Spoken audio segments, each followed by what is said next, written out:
So sa mga nanonood dito, kung meron po kayong mga goals sa buhay, tapos lagi niyong sinasabi, bakit hindi ko siya magawa, bakit hindi umaabot, or lagi na lang nade-delay, this is the coaching session for you. Today we're going to talk about procrastination. Hopefully you get something out of it, whether you are working in a ministry, working in an organization, or having your own personal goals in life. The heart and the prayer is that I'll be able to help you and equip you to become more productive, at least increase your productivity, at least kahit mga 40 to 50%, that would be big already. But of course, our goal is to increase your productivity to 100%, na madouble yung productivity rate nyo. And that's why I'm having this live coaching. This has been a heart that I have in coaching men, because we want more men, not boys, in our generation and in our life. And the reason I'm talking about this, not because I'm a procrastinator. In fact, ayaw na ayaw ko mag-procrastinate. Yan yung mga isa sa mga bagay na hindi ko kaya. Tumataas ang aking stress level pag nagpro-procrastinate ako. Ewan ko sa inyo kung ilan dito ang mahilig na last minute. Sabi nila, it's a very Filipino culture where we procrastinate. Ibig sabihin, last minute bago magre-register, last minute bago ayusin yung paperworks. You know, we always want to beat the deadline. So I've never been that kind of a person, and every time I'm put in that kind of situation wherein I have to procrastinate, medyo nagkakasakit ako. No? Tumataas ang stress level ko. So I encourage you, no? Lalo na sa mga mahilig mag-procrastinate, be open for a new kind of lifestyle where you don't need to have less margins in life, but a wider margin para makapag-work ka more. No, sabi kasi niya, I work well under pressure. Yeah, but then you could actually find hacks on how to feel the pressure even though you're not procrastinating and you're doing things na in advance, which I actually practice most of the time. No? Question I want to ask everyone here today is, what have we been putting off? No, ano ba yung mga pinuput off natin na mga bagay-bagay sa buhay, no? Ano ba yung mga goals na meron kayo na parang nasa nasa back burner na, nasa shelf na kailangan mong buhayin ulit, right? And I do hope that after this session, mabuhay ulit yun and you'll be doing something about it, no? We just finished a webinar, I think 3 weeks ago, on writing, and I've been seeing at least 30% of the people who went through that webinar having progress and they start working on the project. Ibig sabihin, meron na silang effort na ginagawa. I'm not sure with the 60% who've done the seminar if they're really doing something about it. But sabi nga nila, every time there's a coaching session, most of the time, only 70 to 80% of people who undergo coaching would not do anything about it. Lalo na pag free yung coaching session, pinapanood lang nila pero hindi nila raw ina-apply, no? And only 10 to 20% would apply the things that they have learned. And you know, many of us are seminar junkies, mahilig tayo mag-seminar, mahilig tayo mag-webinars, and many of us, yung feel mo lang na natututo ka pero wala ka talaga masyadong ina-apply. Ayaw natin na ganun ka. We want you to be very productive doon sa pagka may inattendan ka, hindi sayang oras mo, may action kang ginawa, right? And so we want to fight procrastination, and hopefully I could encourage you and push you to take this next level. So what have you been putting off? What are some worthy goals you have made in the past that remains a dream until today? No, hanggang ngayon, pangarap lang siya. Hanggang ngayon, nasa diary mo lang, nasa notebook mo, things to do in 2020. No, nag-lockdown na, hindi mo pa rin ginagawa. No? Now, dreams are realities that are still in the cloud. So, usong-uso yung word na cloud, no? Nasa cloud lang yan. Hindi mo siya ina-access.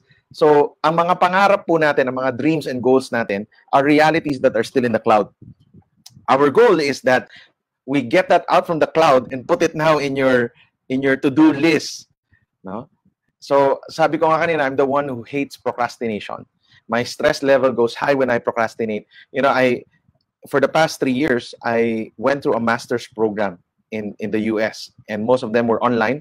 There were times I had to read 10 books at the in 2 weeks, right? So imagine mo yung work that I have to go through while pastoring a church, a volunteer movement of 4,000 people. I have a master's degree, and I have 4 kids, right? And a lot of responsibilities in between. How could I achieve the goals that I have in front of me without a plan? That's why I had no option to procrastinate. Bakit? Because if I do, then the load gets heavier and heavier until to the point that I can no longer handle the pressure and I give up. Now, if I want an excellent job, I know, knowing myself, I have to do it in advance. There are many things that I have to do in advance. So imagine mo, no, at the time when I would have to read books, and you can look at Instagram, hashtag Dennis Read Books 2017, 18, and 19. Makikita mo yung number of books that I've read. And so, hinashtag ko na lang sila para ma-review ko lahat ng mga librong nababasa ko. And I would have to have a plan. And that's why every night, for the past 3 years, during my master's program, I would set aside 13 minutes. It doesn't matter if that's one long chapter of an academic textbook or it's a small book that I'm reading. 30 minutes every night, I read before I sleep. And I had to do it even when the deadline was really far. When we get our reading list, I started reading already. Procrastination is the bad habit of putting off until the day after tomorrow what you should have been done the day before yesterday.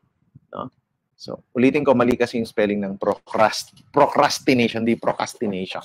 Okay, procrastination is the bad habit of putting off until the day after tomorrow what you should have been done the day before yesterday. So, lahat ngayon, nagiging urgent sa buhay mo. Yung dating importante na hindi urgent, dahil nagpo-procrastinate ka, nagiging urgent and important. Tapos, pag nagsabay-sabay na siya, doon ka bumibigay. No, that's the bad part about having a habit of procrastinating. Now, here are some reasons why people procrastinate.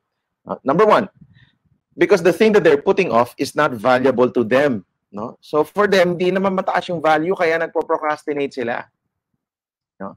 So, okay lang yan. Pwede pa yan bukas. Dahil pag feeling mo hindi importante, you'll put it off. No? So, example, no, may goal ka. Exercise. Pag feeling mo hindi naman siya importante, sasabihin mo bukas na lang. Tapos pagdating ng bukas, sabihin mo bukas na lang ulit. Okay lang naman. Miss ko na to. Imi-miss ko na to. Right? So what you're doing is you're saying that's not important to me and that's why I procrastinate. Right? Now, second reason why people procrastinate is because of perfectionism. No? And ito, maraming ganito. No? They put it off because they want it to be perfect. No? They don't ship out any products. Lahat ng ideas nila nandito lang. And they don't want to publish it. They don't want to show it to the world because they feel like it's not yet perfect. No, maraming ganito. May mga kasama ako sa bahay na ito yung problema nila. Perfectionist sila. Meron akong kasama sa work where they're perfectionists and therefore they're not able to ship out any products. They're not able to show the world what they have achieved because they've been waiting for it to be perfect. One good company that fought against this was Amazon. Amazon, as you all know, Jeff Bezos is the richest man in the world today. And when Amazon started, he did not perfect the system before starting it, but then he perfect it along the way. He improved it along the way. No? So dapat ganun din tayo. No? Sa buhay, hindi naman lahat magiging perfect tulad nitong podcast. Tulad ng YouTube channel ng Act Like a Man. But then I just have to do it. Am I effective? I don't know, but I study along the way until I make it better. No, if you look at our YouTube channel before or our blog site before, wala siyang color scheme, bara-bara lang. Gawin. But then we improve it along the way. No, even the books that I wrote, some are really bad, but along the way we perfect in the next printing and perfect the grammar, perfect the mistakes, and then you're able to ship out a better product. Pero pag lagi lang yan nasa tabi, dahil gusto mong i-perfect, baka hindi mo na siya malabas. No? Third reason why people procrastinate is, sana marami pong tamaan dito, is laziness. Tamad. No? Tinatamad ka lang talaga. No? Kaya hindi mo siya ginagawa. Because you're lazy and that's why you procrastinate. No? Parang for you, dahil nga hindi siya valuable, mas wala kang energy towards it. No? marami dito yung burden mo, no? Yung kung na-frustrate ka na, may gusto kang gawin, no? Pero pag hindi pa, tinatamad ka talaga. No? Saan bagay ka tinatamad ngayon? No? 'Di ba? Yung area na yon, kung saan ka tinatamad, wala kang ginagawa. You're procrastinating. Am I right? So that's the third reason why people procrastinate. Number fourth reason is, again, something that I hope people will, sana tamaan pa rin tayo dito, no, sa fourth reason. Could be a lack of discipline. No, hindi tayo disiplina. No? Hindi maganda yung discipline natin, and therefore, nagpo-procrastinate tayo. Wala tayong game plan, wala tayong system. Lahat na sa Google Calendar ko na dapat puno yan. Alam mong may game plan ka kung anong gagawin mo anong araw, and you have to start doing it. I remember when I had to raise funds, so what I did at the time was I took out a sheet of paper and I started writing down names that I'm going to call. And I made a goal that I would call at least 10 people a day, because I know I might get rejected 50% of the time or 60% of the time. At least I'll get to meet 4 people, right? And imagine if I call 10 people a day, in 1 week, I've called 70 people. And if I hit my 50% target, that's 35 people that I've shared my vision with on why I'm needing to raise this fund for a good cause, right? Pero pag wala akong game plan, wala akong discipline to do that, what happens? Wala na, di ba? So ngayong work from home tayo, ano yung discipline mo? Pagising mo ng umaga, anong ginagawa mo? Right? Like for us, what we do is by 8 or 9 o'clock, we're already starting work. Depende sa gising, could be an hour earlier or an hour late. Then we've read our Bibles. I've helped the kids with their Bible lessons, a short discussion during the day. It could be a Bible lesson or a leadership lesson that we have to do. Pero meron kaming sistema. No? By the time we hit 5 o'clock during this quarantine, we go on an exercise. No?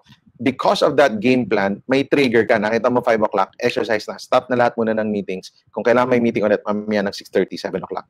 Patuloy natin. No? But then the discipline is needed, no, for that. Hindi po totoo na wala tayong disiplina. Pero totoo na you choose not to be disciplined. Tama! Kasi sa ibang bagay, disiplinado ka naman eh. Di ba? Discipline ka sa pag-Facebook mo. Di ba? Ibig sabihin, there's time that you do that. You're very disciplined in doing bad things. That's why you procrastinate on the good things. So all of us, meron tayong disiplina. It's where we put our discipline. No? Fifth reason why people procrastinate is because there's no strategy to achieve the goal. And again, this is related to what I was saying kanina. No, pag wala kang discipline, wala kang strategy. No? Magkadikit yung dalawa. No, pag may disiplina ka, anong una mong gagawin? Mag-strategize ka na. What can I do to achieve the goal that I have? Right? So, anong strategy mo? What are you trying to do? Now, I cannot coach everyone here, and there's around 50 plus of us here now. I cannot coach everyone here step by step how you're going to do your strategy. Iba-iba po kasi yung strategy natin, iba-iba ang personality natin, iba-iba how we're going to attack the problem. But then you need to have a game plan to achieve your goal.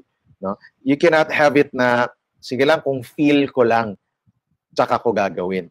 No? Nangyari na yan sa akin, yung feel ko lang, tsaka ko gagawin. Ang nangyari, wala akong nagagawa.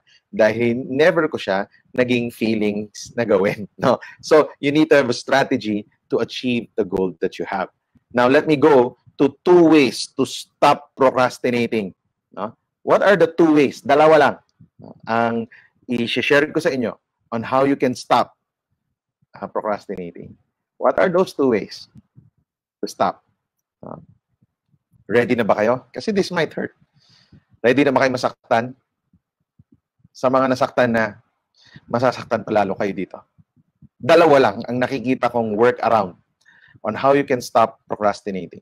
Number 1. Okay? First one is you just have to drop the goal.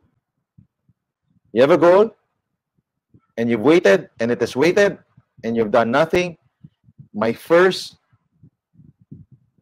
action for you is that you have to drop the goal. Stop the dream. Stop it. Yeah, parang stop it. Stop the dream. Don't do it. Because if it's truly important, you will find the time to do it and sacrifice on other things. Okay? So, yung sinabi mong gagawin mo, na goal mo, 3 years na. Wala pa. Nag-aantay na ako. Wala pa. Then drop it. Maybe that's not really your goal. Stop dreaming that it's gonna happen because it's not gonna happen. Don't do it. Find something else to do. Okay? Because kung importante talaga yan sa'yo, gagawa ka ng strategy, lulunukin mo yung discipline pill, and you'll start to do something about it. Right? You want to be a good communicator, example. Gusto mo mag-communicate. When I started speaking publicly, preaching and teaching publicly, preaching in church, teaching leadership seminars in different schools and organizations, you know what I had to do? What I had to do was I had to read books on public speaking. And I think I read 3 books on public speaking and really meditated on that book and applied the book almost to a T. And I find ways of talking to schools saying, I have this curriculum that I want you that I want to teach. You know, here are some of my credentials. Maybe you'd allow me to teach for free. I'm doing it for free. You know why? I was desperate to learn. I was desperate to practice what I've learned because it's a goal, it's a dream that I have. No? But there are dreams that I've stopped dreaming about because I knew I wasn't going to do it. Right? One of my dreams was to be a triathlete. No? Gusto kong tumakbo, mag-swimming, mag-bike. No? Sa papel, gusto ko. No? Mukhang hindi. Maybe not now, maybe sometime. Yeah? You see what I'm saying? It's not that important to me. Maybe not now. Maybe 3 years from now. We'll see. Right? But what am I doing? I'm managing expectations and I'm managing my energy so that I know where to place it because I've got many goals in life. So there are goals that I have to just drop and say, I won't do it. Yung sinasabi mo, mag-start ka na mag-vlog 5 years ago. No? So ngayon, nag-vlog ng mga tao hindi na nag-vlog. Late na late ka na. Wala ka pa rin na-start. 2 pa lang yung vlogs mo. Maybe you just have to drop the goal para hindi ka na mag-guilty. Stop the dream. Just don't do it. Find other things because it requires a lot of sacrifice for you to achieve your goals in life. So that's my number 1 tip. No? Coaching lang. No? Sakit, no? No? Imagine mo pag live to, no? Tapos magkausap tayo. Sasabihin mo, tulad ng sabi ni Mark Christian, ouch. Di ba? No, gusto ko na talaga magpakasal eh. Di ba? Tapos pag tinanong na kita, so anong ginagawa mong plano? May plano ka ba? May nagawa ka ba? May ipon ka ba? Yeah, saan papunta yung buhay mo? Ha? Hindi ko naisip yun eh. And then drop it. Yeah, so sasagot natin, ouch. Right? Sabi ni, kape muna para may energy. Oo. Di ba? Baka kailangan mo lang ng caffeine boost for you to start doing it. No? Si Michael John. Masakit talaga. Masakit. Masakit. Ang truth hurts. Di ba? And sometimes you need somebody who is upfront to tell you that, just drop it. Wag na. Dami mong sinasabi. Wala ka namang ginagawa. Babe, papakasalan din kita. 10 years na tayo, babe. Maybe you gotta drop it. No? Maybe the girl has to drop you because you've been procrastinating and you're not doing anything about it. Wala kang strategy sa buhay. So baka kailangan ng iwanan ka na lang ni girl. Right? Masakit, but love hurts. No? I remember one coach telling me, sabi ko, paano mo na-achieve yung goals mo? No? Ang galing mo, dami mong ginagawa, pero na-achieve mo yung goals mo. And some people ask me this question, no? Nakasulat ka ng libro, nagpa-pastor ka ng church, nag-vlog ka, di ba? Ang dami mong ginagawa. I remember one coach telling me, and this is now my advice to many people who ask me the same thing. He told me, don't ask what I'm doing. Ask what I'm not doing. No? Ano yung hindi ko ginagawa? No? Yun yung tanong mo. Dahil yung marami kang ginagawa na hindi ko ginagawa, kaya ako nagagawa yung ginagawa ko. Quotable quote yun, no? Marami kang ginagawa na hindi ko ginagawa, kaya nagagawa ko yung hindi mo magawa. Alright? Iba yan sa gusto kong bumait pero di ko magawa. No? So, again, if you cannot, just drop the goal, stop the dream, and don't do it. Then ask yourself, if you're saying, you know what, I'm all in. Now, don't ask what I'm doing, ask what I'm not doing. Oo, lupit talaga. Ganun talaga, malupit. Ang mga coaches kasi ng buhay ko malulupit din eh. Dinidiretso ako. Alam niyo, ayaw na ayaw ko yung pag sinu-sugarcoat ako. Kunyari, meron akong hindi magandang ginawa, tapos ini-encourage pa rin ako. Tapos hindi sinabi sa akin na I really have to improve. I remember telling one of my friends, no? Kasi parang may instance na may nakita kami, hindi siya na-coach properly. Hindi maganda yung performance niya, tapos never talaga siya diniretso na hindi maganda yung performance niya. Sorry sa friend ko, bro, pag mangyari to sa atin, okay lang ba, request ko? Tell to me the honest, brutal truth. Because I'd appreciate more if you tell me that what I did is really bad and that's why I'm being demoted or I'm being put somewhere else because I want that brutal truth. And that's how leadership should be, right? If you're managing someone or leading someone, no? And you know, my staff can attest to this, that when I say pag kinore ko kayo, walang personalan to, no? Love to, but it's never personal. It's really work because I want you to be productive. Love language ko yan. Pag nakikita kong productive ang tao at na-achieve nila yung potential nila, sobra kong happy. That's how I say I love you to people, right? So that's the first one. If you can do it, just don't do it, right? Just don't make it a goal because we have to learn how to manage expectation. Number 2. Okay, ready ka na ba sa number 2? Number 2 is to discipline yourself and just do it. Discipline yourself and do it. Yan. Kakabasa ko lang ng blog ni Seth Godin, no, about writing. And pag may writer's block ka, ano raw kailangan mong gawin? So akala ko mayroon siyang mga 4 steps, 5 steps. Isa lang yung step niya. Sabi niya, di magsulat ka. May writer's block ka, di magsulat ka lalo, di ba? You just have to discipline yourself and do it. Yung journey ko about writing my book, this is already my 4th book. But the journey in writing, this one is the easiest book that I've written because it's my 4th book. I've already built my muscles towards writing a book.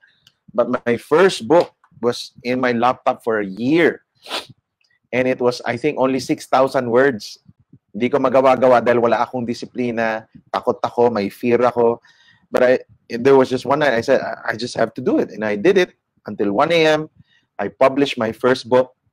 Gave it out for free. Was so surprised that in 1 week's time, 1,000 people have downloaded my ebook. So I said, kaya pala, may papatol pala sa mga sinulat ko. No? The books I wrote was achieved because I write. But then the discipline behind it. Parang maraming sabi, wow, nakasulat ka na ng mga libro, grabe. Did you know, trivia lang, that I blogged for 3 years straight. No excuses. Monday to Sunday, I blogged for 3 years straight. You Act Like a Man. It reached 1 million readers on its 3rd year. But I blogged for 3 years. It built my muscles. No excuses.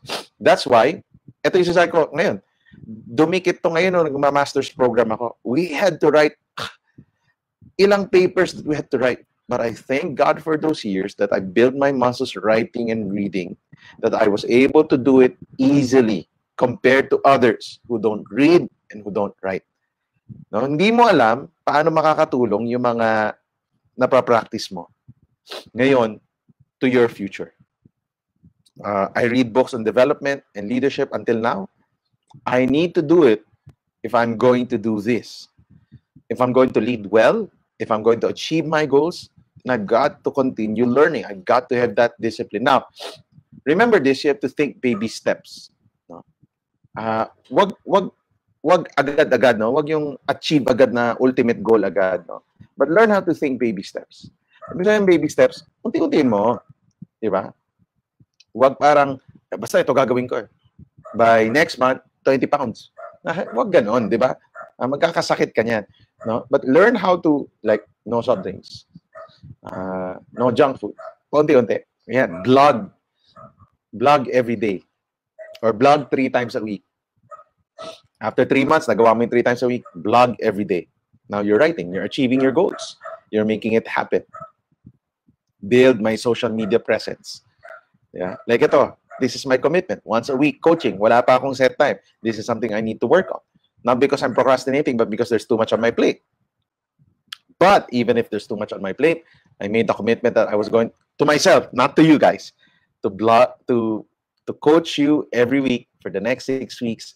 And here's my video number 3 of coaching you, right? Because it's a commitment that I'm trying to make. Okay. So I have a game plan to do it. And now that I feel like I can do it today, I did it today because I wasn't able to do it yesterday. Don't let emotions and mood dictate you.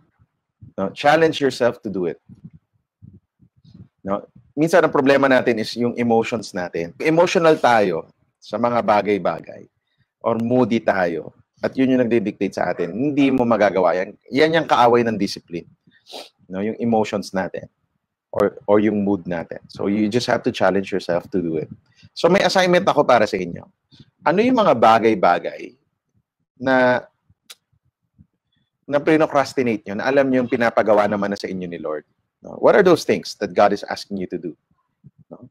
So, you've got 2 things. No? Number 1, ask yourself, pinapagawa pa talaga to or should I drop the goal? Okay? Now, if you drop the goal, ano yung nasa next na listahan mo of things to do? And do it. Secondly is discipline yourself, have a game plan, how you're going to achieve it, and start doing it. No? And many of the things that you'll do, even the small things, I hope it builds up to the goal, and that's your baby steps. Now, when you get emotional about it, what do you have to do? May writer's block ka, may fear ka, what do you do? Continue doing it. Challenge yourself to do it. Huwag kang mag-give up. Maybe I'll end with this example. So since quarantine, kami ni Tammy, we exercise every 5 p.m. Have we done it every day? Have we achieved it? No. In fact, prior to yesterday, I missed 3 days of exercise. Ibig sabihin, because of my emotions and my mood, yesterday ulit, parang since 3 days ka na nakamiss, di ba? Parang ayaw mo na. But I cannot let my emotions and mood dictate me. I had to challenge myself to do it. So yesterday, I went back exercising. And you know what happened after 30 minutes of exercise? I felt good. Right? Because this is something I know God is telling me to do. Diba? So I just have to do it. Okay? So I just have to discipline myself and do it. All right? So that's our coaching session for today. No, maiksi lang, sabi ko nga, but something that I hope will push you and help you to become better as a man, and to all the women also here to become a better woman. Pare, anong problema mo? Nakatitig ka pa. Kung nagustuhan mo yung video, i-like, share, subscribe mo na. Saka huwag mong kakalimutan i-press yung notification bell kasi maraming video every week. Tandaan mo, act like a man. Gawang lalaki para sa lalaki.